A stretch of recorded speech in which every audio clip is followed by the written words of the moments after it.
Most, if not all of the buttons which execute commands in the Atem Mini switcher are defined by BitFocus Companion. In short, Companion. Companion, in fact, is a web-based application which tells the Stream Deck device which commands to execute on the Atem Mini switcher. So first you need to install Companion after downloading from link in the description below. To trigger any button on your Atem Mini switcher via Stream Deck, you'll have to drag the Companion button from the right-hand side of the screen. In fact, for most of the Stream Deck buttons, you'll have to do so in order to have it recognized what order to execute. Just because BitFocus Companion is the actual program that operates the switcher. It is not the Stream Deck itself. And even if you don't own a Stream Deck, with the web button layout or the mobile button layout on the left-hand side of the Companion website, you still can execute everything you've sort of programmed with the Companion application. Let's first take a look at how I organized the Stream Deck XL in conjunction with the Atem Mini switcher. The main page is the one where one can switch from one input to another. Obviously, we have 8 preview inputs and 8 program outputs. Next, we have the Supersource feature available for preview as well as for program out. Then there are the Downstream keys 1 and 2, Upstream keys 1, 2, 3 and 4, the transition cut, the stinger cut button, the auto cut button and the fade to black button. Finally, on the bottom left, we have a button which refers to the default profile page on the Stream Deck device we've talked about earlier. And on the bottom right, you'll find the button referring to the settings page. More about that in a minute. Obviously, the upstream and downstream keys, as well as the buttons for the Supersource, should not be enabled when you haven't set them specifically for your live stream. That is something you should think about ahead and set accordingly in your call sheet information, where everything for your live stream is coming together. The settings page is the second most important page on this device. Like the default page on the Stream Deck, this also is like a table of contents. And as in a digital document, you should easily being able to navigate through the different items in the table of contents in order to quickly and efficiently change any of the relevant settings, whether it's audio, a media player, an upstream key, or a downstream key, and so on and so forth. Therefore, the settings button has been positioned in the bottom right corner of most pages. Let's take a closer look to the settings page. The one I always set first is the Reset All button. This is the starting layout of my multi-view monitor, the audio settings, the media player 2 for the logo and the downstream key 2 in order to set the logo on air. Input 1 is usually cam 1 is set on air, and input 2, usually cam 2, is set to preview mode. All upstream keys are turned off. They're all turned off. The mic output is set to line.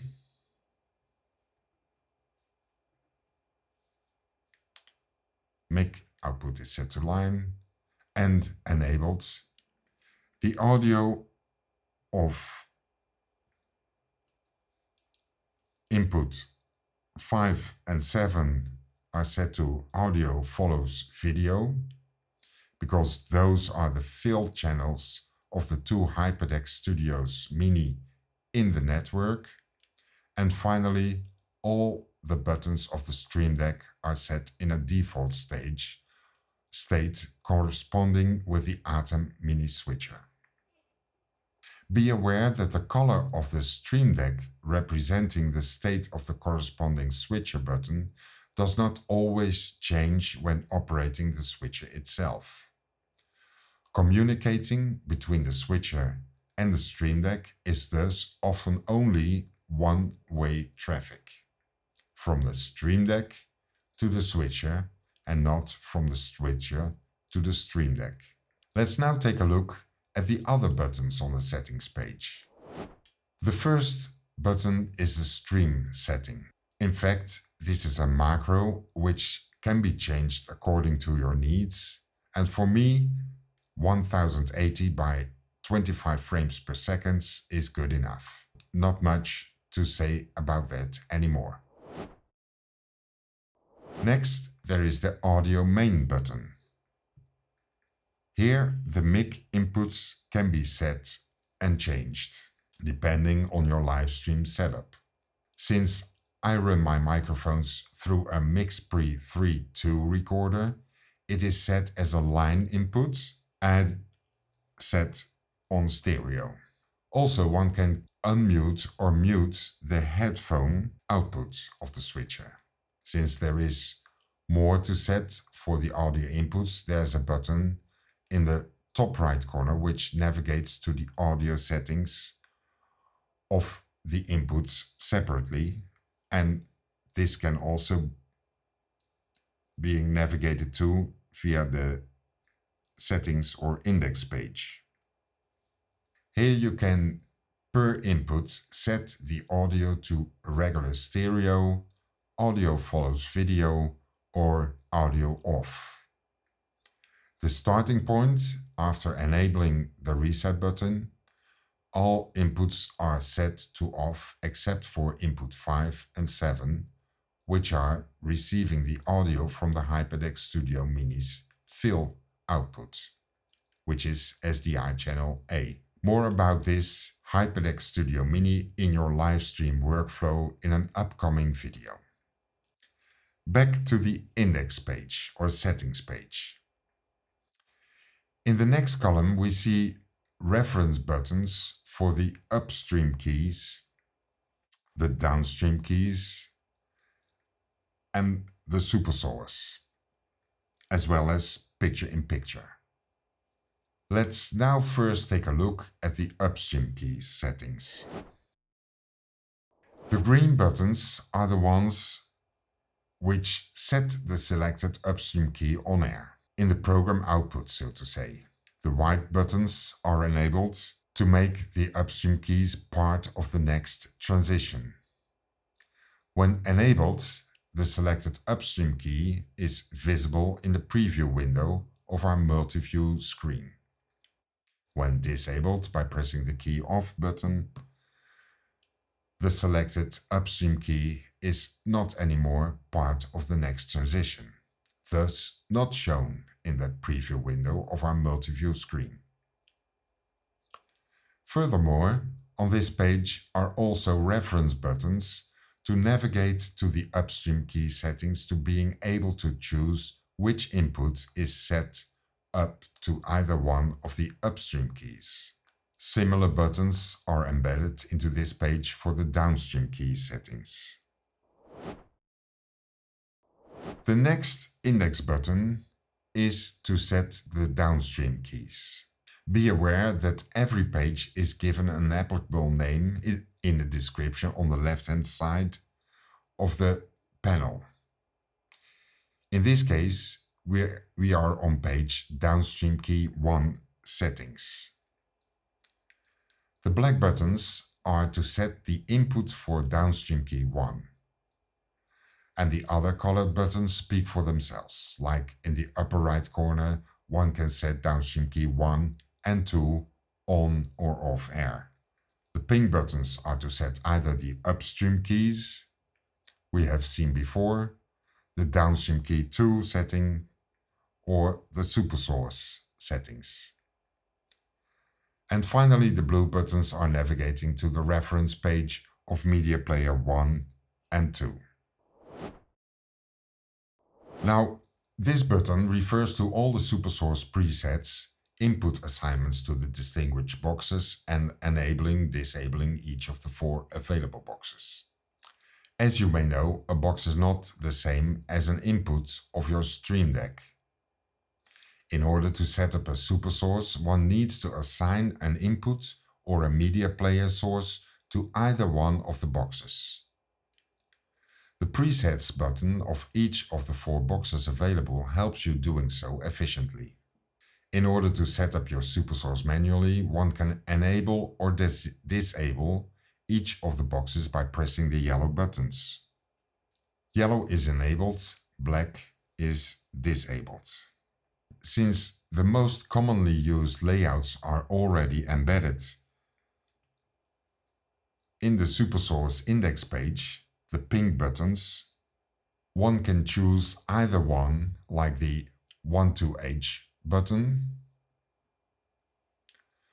Press the white 12H button to set it up, and start using the animated Supersource layouts by pressing one of the blue buttons.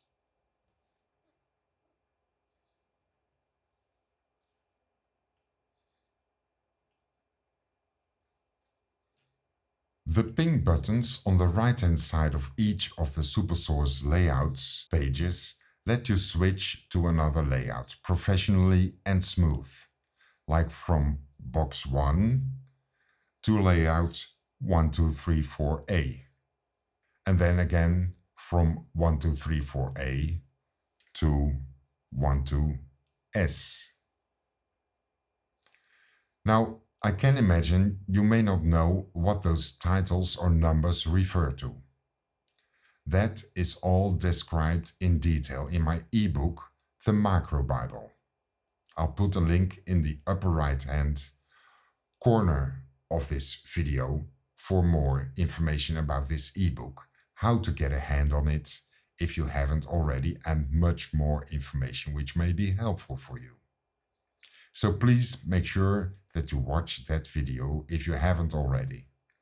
Give this video a big thumbs up and subscribe to my channel. Back to the settings page of our Stream Deck. This button refers to the 12 pre-programmed layouts for picture-in-pictures, also described in detail in the Macro Bible I've talked before.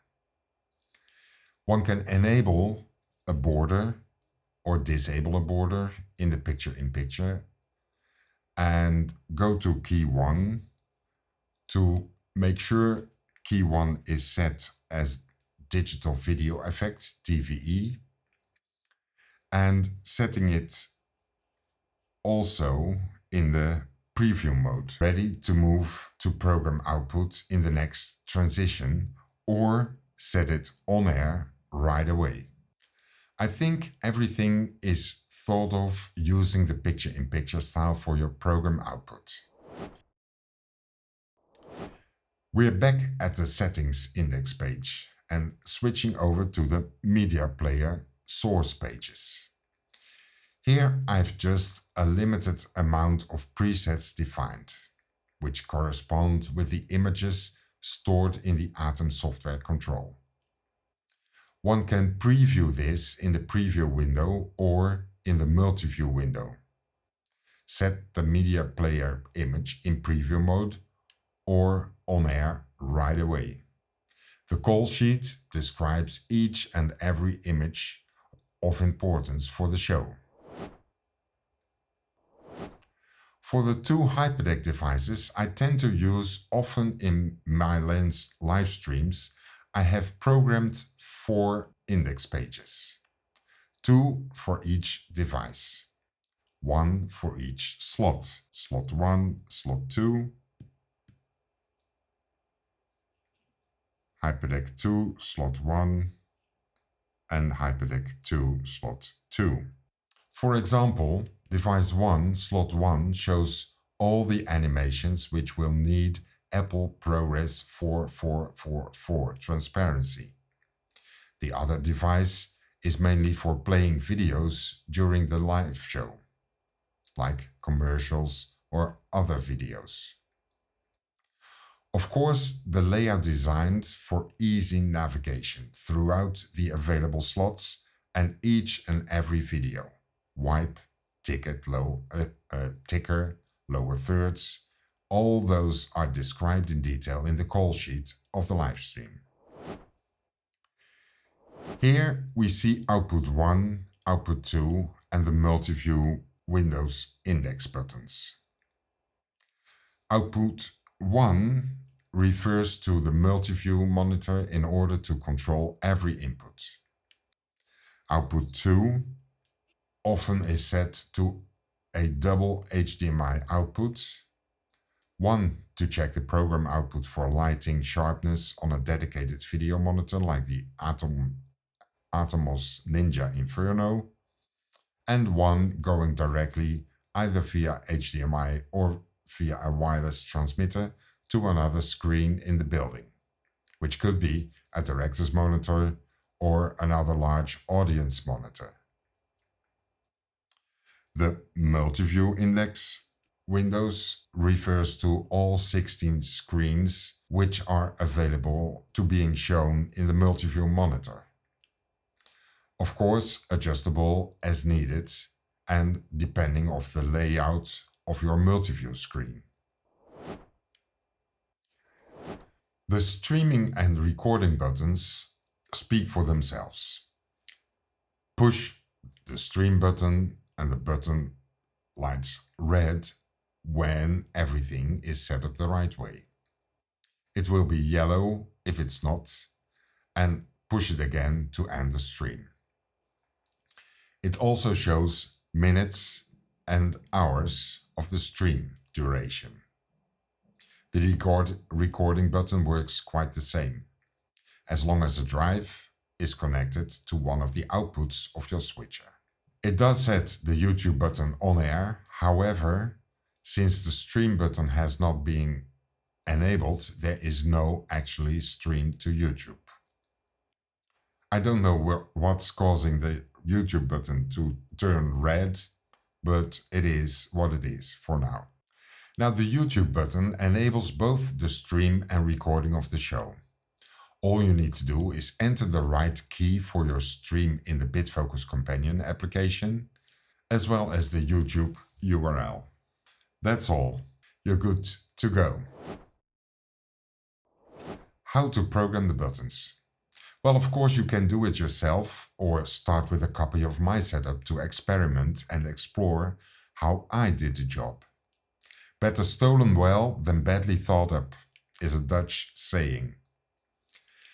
You can get a free copy of my setup for the Stream Deck XL operating the Atem Mini Extreme ISO, and all you need to do is send me an email with a screenshot of you having subscribed to my channel, and I'll send you the backup of my BitFocus Companion setup as well as the Stream Deck XL setup. Let me know in the comments if you have any questions left. And for now, see you next time. Bye.